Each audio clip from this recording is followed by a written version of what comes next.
gold is a $10 trillion asset. And when you compare the technology of gold to the technology of Bitcoin, Bitcoin is superior in every single way, right? It's more portable, it's more divisible, it's more verifiable, it's more scarce on everything. And so some people would argue it's a 10x improvement. Some people argue it's a 100x improvement from a technology standpoint. And so we don't need Bitcoin to actually kind of capture the full 10x or 100x improvement from a market cap standpoint.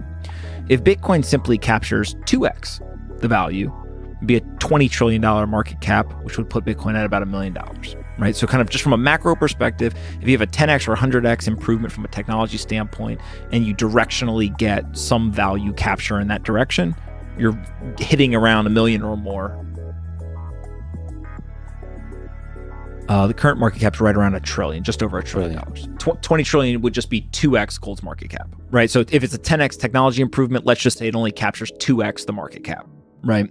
And so again, if it was to capture just gold's market cap, kind of the equivalent, puts you around $500,000. So if you then say to yourself, okay, how does the pricing kind of cycles work, right? Or the boom and bust cycles? Gold is a very kind of linear type supply schedule, meaning that there is a certain amount of gold that comes out of the ground each year. The inter-year variation in that incoming supply is not much, right? Maybe there's an extra mining company that gets set up, or a couple of them, or maybe one goes out of business. But for the most part, the kind of inflationary increase to the supply of gold is pretty stagnant year over year. Bitcoin has a very unique feature, which every 4 years, there is a programmatic supply shock, meaning that in the beginning, 50 Bitcoin every 10 minutes was introduced into the supply. After 4 years of that happening every 10 minutes, it was cut in half. So on in a single moment, it went from 50 to now it was 25.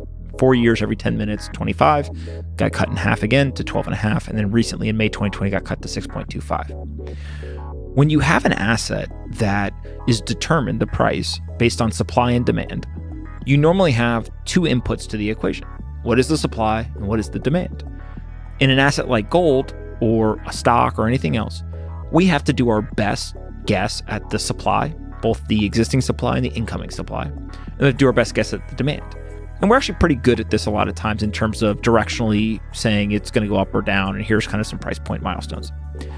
Bitcoin's unique in that there's 100% verifiable proof of the existing supply, the total supply, and the incoming daily supply.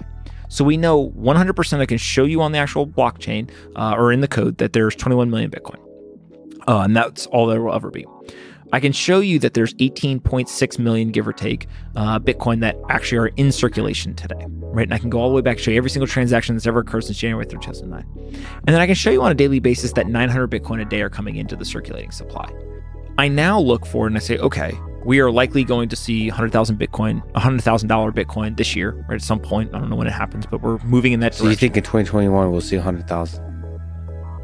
That would be my most conservative view. I've said $100,000 since 2019, and people thought that was insane and crazy and all this stuff. Now I'm the conservative guy in the room because I stick with the $100,000, and people are saying, multiples of that number. Right. So we'll see what happens. But I think that there's still a lot of room kind of to run from a US dollar price standpoint. What is on the horizon is in 2024, we will have another supply shock. And so that's what I think will carry us to the $1 million Bitcoin from price. From 625 to whatever. 50% reduction. Yeah.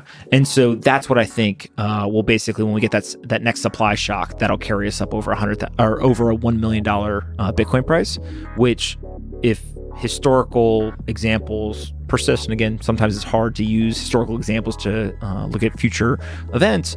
But if that happens, we would see $1 million of Bitcoin by the end of 2026. After that wave.